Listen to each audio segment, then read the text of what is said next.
I had no interest in motorsport.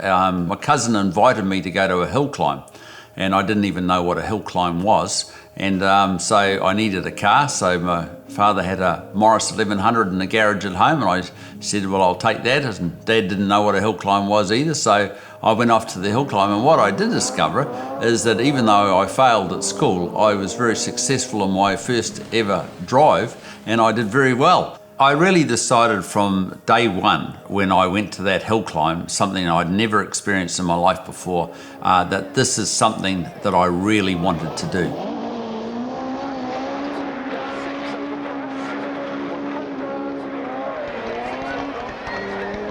In the last season when I was racing for Toyota, I think by memory we won 42 events out of 45 starts. I had won the New Zealand Rally Championship, I'd won the New Zealand Rallycross Championship, I'd won the New Zealand Hill Climb Championship, and I was the first paid professional driver to arrive in New Zealand.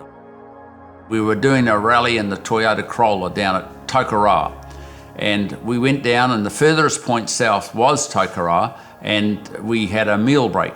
Now Sue said to me, I'm going home, because God had spoken to her and said, take the kids home, Paul's going to have an accident. So she didn't argue with God, and she went home. And then when she got to bed, God started to question her. You've been praying for Paul's salvation. What price are you prepared to pay? And she said, well, what do you mean, Lord? And he said, well, in this accident, what say he ends up in a wheelchair, a cripple? And she thought about that. She thought about the changes that would have to be made to the home, to the ramps that would have to go on and all that. And she says, Lord, I'd rather him have salvation than go through life and go to hell. So that was a good prayer from her perspective.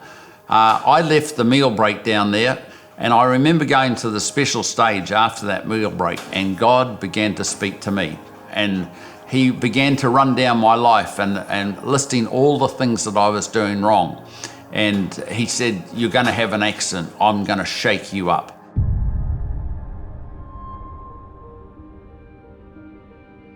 I remember we were leading the event in our class at that stage, and I said to my co-driver, how much lead have we got, Jim? And he said, I've got about 45 seconds, boy.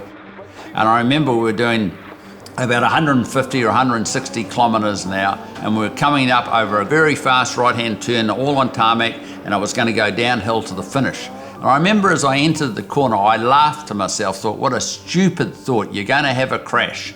And the next minute, the back wheels of my car were on the grass. We were going with two wheels, with one wheel still on the tar seal, sliding down there, and I could see 3 letterboxes in a row, and I thought, they're not going to be there for much longer. But unfortunately for me, one of them was on a solid 1 metre by 1 metre solid concrete pillar. And we hit that so hard that we actually destroyed the car.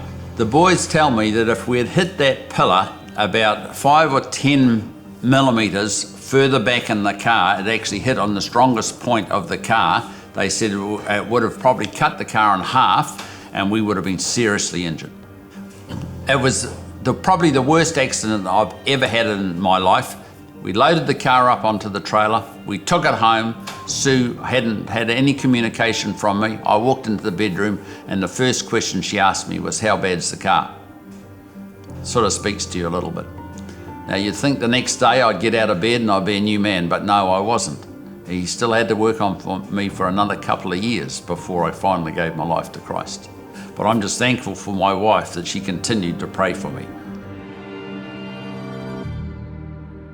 Well, my faith now is removed from the faith in my abilities and myself to, I'm anchored upon the rock, which is Christ, Jesus Christ, and He is the Lord of my life.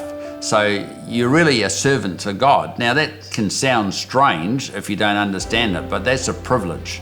And you've got such confidence, like it's a chaotic world we're living in now, and many people don't understand what's going on. And I don't say I have a clear picture either, but I do know where we are heading, and I do know the things that are yet to come, and all that I see is happening, the things that are important to God, the world is trying to convince people that they're no longer important.